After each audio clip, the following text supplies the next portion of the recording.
Politics అంటే పాము నిచ్చిన ఆట లెక్క. కిస్మత్ కులాయిస్తే లీడర్లు నిచ్చెనెక్కుతుంటారు. అదే కిస్మత్ ఉల్టా పుల్టా అయితే పాము మింగుతుంది. అందుకే రాజకీయాలల్లో సీటుకు గ్యారంటీ లేదు, ఓటుకు జవాబు లేదు అంటుంటారు. ఇట్లనే 15 ఏళ్లు పశ్చిమ బెంగాల్ రాష్ట్రంలో ఓ వెలుగు వెలిగిన దీదీ పార్టీకి ఇప్పుడు మస్తు గడ్డు కాలమే నడుస్తుంది. చూడుర్రు ఏమైతుందో.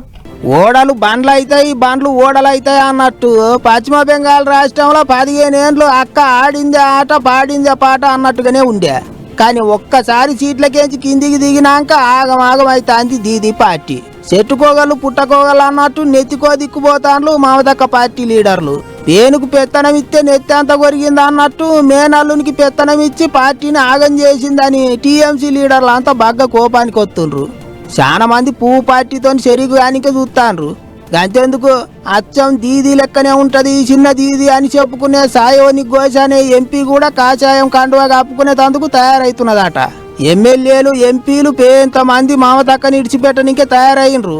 ఇంకో దిక్కు 15 ఏళ్ళు పబ్లిక్ కు సుక్కలు చూపించిన టీఎంసీ లీడర్లకు పబ్లిక్ కు సుక్కలు చూపిస్తుండ్రు. ఇప్పుడు కోడిగుడ్లతోని కొడుతుండ్రని టీఎంసీ లీడర్లు అంతా హెల్మెట్లు పెట్టుకొని తిరుగుతాండ్రు.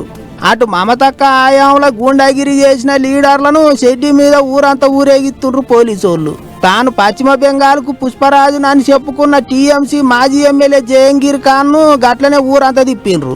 అంతేకాదు బంగ్లాదేశ్ వాళ్ళను వాళ్ళ దేశానికి వాళ్ళని ఎల్లగొడతాండ్రు కాబట్టి అటు బంగ్లాదేశ్ లో లొల్లులు చాలా అయినాయట. వాళ్ళదేం రూబాబో ఏమో మరి. ఎటువంటి పర్మిషన్లు లేకుండా మన దేశంలో ఉంటాండ్రు. వాళ్ళను వాళ్ళ దేశానికి పంపిస్తుంటే నొప్పి అవుతున్నదట. గిట్లా పువ్వు పార్టీ వాళ్ళు గద్దెనెక్కినాక పశ్చిమ బెంగాల్ రాజకీయం తీరొక్క మలుపులు తిరుగుతాంది.